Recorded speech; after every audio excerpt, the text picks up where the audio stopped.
Hi guys, and welcome to the trailer for the Total Technik rear bumper removal video. This video applies to both the saloon and the Avant models, so if you're a B6 or a B7 owner, this is the video that you need.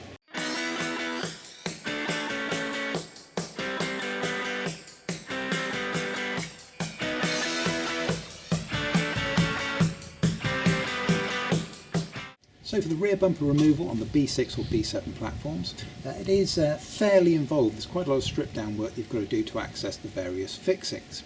But thankfully there's nothing that's particularly complicated, provided that you do it in the correct manner and in the correct order. And that's what we're going to show you in this video. We're literally going to take you through it step by step, showing you the location of every fixing, every nut, every bolt. So you can just follow along at home in your own time and get your bumper removed. So this is an ideal DIY project.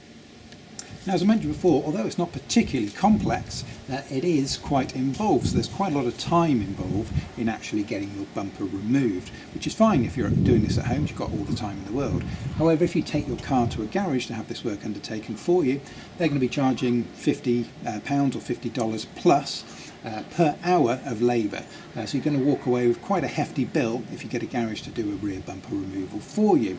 But there's really no need for that. Like I mentioned before, it is a DIY project. There's nothing there that's particularly complicated as long as it's done correctly. So that's what we'll show you in this video, and hopefully we're going to save you a lot of money.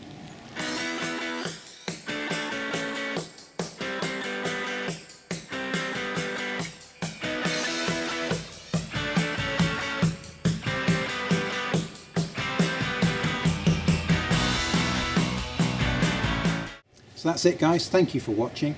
If you're interested in purchasing the full version of this video, we'll have a link for you below and also in the information section. Follow one of those links, that'll take you through to where you need to be so you can purchase the full version. So again, thank you very much guys, we hope you support us, we'll see you on the next video.